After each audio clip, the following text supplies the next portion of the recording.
E nós falávamos, daqui a pouco no segundo bloco, nós vamos mencionar essa internacionalização, uma outra bravata que está se falando muito agora isso daí agora parece que todo índio brasileiro agora virou patrimônio nacional. Mas antes de entrar nessa questão, eu gostaria de salientar que nós também não podemos imaginar, os holofotes estão lá na floresta amazônica, mas nós temos também as florestas no Brasil inteiro. O Brasil não é a Amazônia, só a Amazônia. O Brasil tem mais 25 entes da federação, 23 entes da federação, que possui sua biodiversidade. Nós temos Cerrado, nós temos Minas Gerais, nós temos o Sul, nós temos o Centro-Oeste, temos o Nordeste, nós temos regiões desérticas nesse país, tá? Nós temos dunas, né? Quilômetros de dunas. E para você ter uma ideia que está nos ouvindo, em alguns países da Europa são menores do que o Triângulo Mineiro, menores que o interior de São Paulo. E às vezes o pessoal fala de Amazonas. O Amazonas são aproximadamente 5 milhões de quilômetros quadrados de fronteira. Não dá para colocar lá uma redoma e deixar a floresta intocável.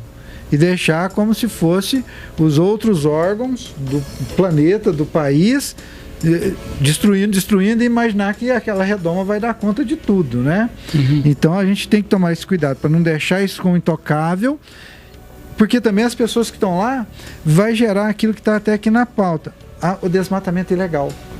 E nós estávamos comentando aqui no off, né? Infelizmente, eu usei essa frase: você quer guardar uma casa, ocupe-a. E aí o senhor narrou um triste fato de um conhecido nosso que tem uma propriedade e as pessoas foram lá e desordeiramente bagunçaram a propriedade dele para bel prazer, porque não levaram nada de significativo, né, professor? Não. Então, esse desmatamento ilegal, ele gera consequências e impactos, professor. Entre eles, o que o senhor gostaria de destacar? Esses impactos, assim, pelo menos os mais importantes.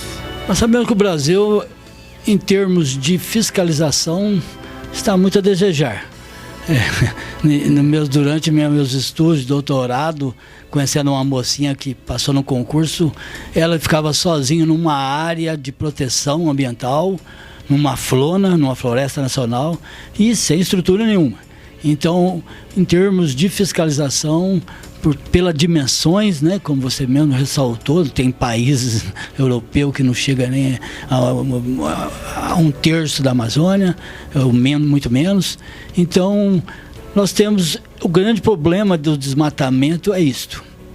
Muitos mineiros, goianos, paulistas subiram para a Amazônia para fazer riqueza.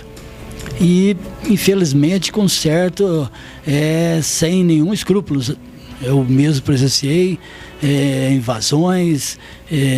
Então, precisa ter um planejamento para isso, porque senão, se você começa a desmatar, é necessário, você não tem capital e requer um capital para você transformar uma área de floresta em uma área agriculturável, né? Você precisa, mas esses mineiros paulistas, goianos, etc., gaúchos, sobem com pouco dinheiro, desmata e a prática corriqueira é queimadas, porque tem que... E nem destocam ainda, né? Não tem dinheiro para pôr um trator de esteira para estocar, então eles vão fazendo essa prática. E isso vai tornando as coisas mais graves, porque quando você começa a desmatar uma área, essa área se torna como se fosse um pavio para o progresso dessa queimada. E a queimada vai tomando uma dimensão muito maior. E também nós temos visto aí nos últimos 10, 15 anos, esse olhar dos sulistas, né? Pela área no Pará para a plantação de soja, né? Está muito evidente isso, né, professor? Sim, e estão conquistando muitas áreas lá, né? Rio Grande do Sul, a dimensão já está saturado, pode-se dizer, né? E eles vão conquistando os netos das gerações dos fazendeiros, dos agricultores gaúchos, né? E eles estão, principalmente Tapajós, eles estão ali subindo, sul do Piauí, a soja já tomou conta ali, e a gente entende que a soja se torna rentável em uma área de extensão grande. Não adianta plantar 1 hectare de soja que você não vai ver condições para você se manter e expandir.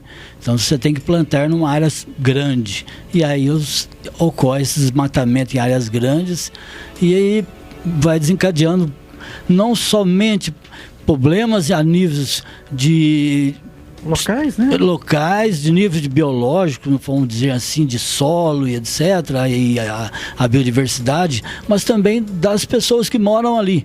Porque vocês, infelizmente, muitos vivem da florestas, você com dinheiro, você compra as terras deles, aí vai desencadeando aquele processo de pobreza urbana e de aumento do consumo de bebidas alcoólicas.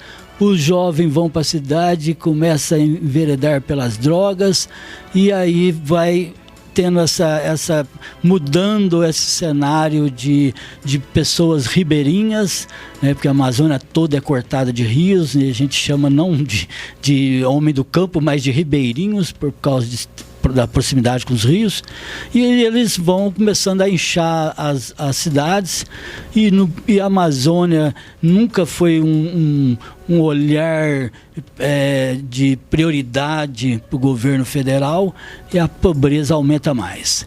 Eu morei 15 anos em Belém do Pará, só tem um hospital, os outros hospitais são de infraestrutura muito precárias. Então vai ficando esse bolsões de pobreza que se torna conflitante, a violência fica extrema, né? Então eu fico muito preocupado com esse cenário. Muito bem, nós estamos aqui chegando quase ao final do primeiro bloco, professor, e a gente vai vendo, a gente vai destacando esses problemas consequentes de se dar o foco econômico, né, capitalista somente, e não respeitar a sustentabilidade. E o senhor falou uma coisa muito importante, que é o fato de que as áreas produtivas, elas não crescem. Então, se eu tenho aqui, por exemplo, 10 mil hectares cultiváveis, são 10 mil hectares cultiváveis e pronto. Não tem, eles não vão virar 20 mil hectares cultiváveis nos próximos 10 anos. Então, o produtor, ou o pequeno, grande, médio, nós estamos falando aqui na perspectiva de grandes produtores, para conseguir escalas produtivas, eles vão trabalhando a terra até um certo ponto que chega a exaustão produtiva, e daí nós temos que partir para outras regiões, que é o que está acontecendo, esse êxodo da soja, né, para o sul, ou desenvolver novas técnicas e tecnologias, que aí existem várias, mas a grosso modo essa agricultura extensiva para o caso da soja é de fato a melhor. E aí nós temos subterfúgios, né? Queimadas ilegais, invasões, grilagens, etc. Não só lá, mas aqui agora não acontece tanto, mas se nós olharmos uma retrospectiva curta de história na nossa região, a gente vai ver que nos últimos 100, 115 anos aconteceram barbaridades também, né, professor? Mas, em 2 minutinhos, professor, nós vamos começar falando dessas questões. Temos também o fato de que esses eventos, como existe alguma coisa que correlaciona, por exemplo, a queimada em Minas Gerais com a fumaça em São Paulo, com a fumaça no Rio de Janeiro, ou com a fumaça lá no Amazonas, ou a queimada lá no Mato Grosso, né? E o pessoal teve um órgão de notícia que disse que foi no Amazonas, queimadas do Amazonas. O Amazonas chove demais para ter queimada desse jeito, né? Pelas informações foi do Paraguai, né? Isso, e nem foi. Aí o pessoal deu um crédito para a Amazônia e falou que a tarde escura de São Paulo foi por conta de lá. Pelo amor de Deus. Isso é verdade, professor? Não, os boatos são... Infelizmente, Não dá. As coisas negativas têm uma velocidade rápida. É uma fake news tremenda, né? A queimada é no Paraguai. Falaram que passou pelo Mato Grosso e deram o crédito para o Amazonas. Misericórdia. E a tarde ficou negra em São Paulo. Se isso daí funciona, eu vou fazer doutorado em teoria do caos, para ver lá o efeito borboleta. Mas professor, tem algo que até possa favorecer essa informação. Nós temos, nessa visita que eu fiz ao Acre, cheguei lá, levei a minha malinha era bermuda, cheguei lá, tive que comprar uma calça. Falei, no Acre, na Amazônia, em plena Amazônia. Eles têm um período de estiagem lá que chama-se friagem. É um corredor que sobe beirando Mato Grosso e chega lá no Acre, esse corredor de ventos trazendo essa frente fria pro Acre, em pleno Amazônia. Então eu falei, gente, o pessoal, todo mundo de blusa, eu nunca tinha visto na Amazônia o povo de blusa. Tá certo. Amigos, essa descontração aqui era normal entre os professores, amigos aqui no estúdio também. Agradecer ao professor Delcio, a Frane, que está aqui conduzindo os trabalhos do programa.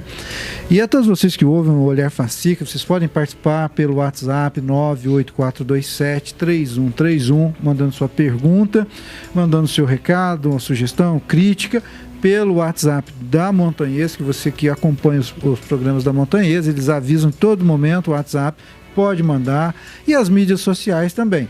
Depois esses programas que são apresentados ao vivo, são postados no canal Olhar Fascica no YouTube e você pode assistir na íntegra.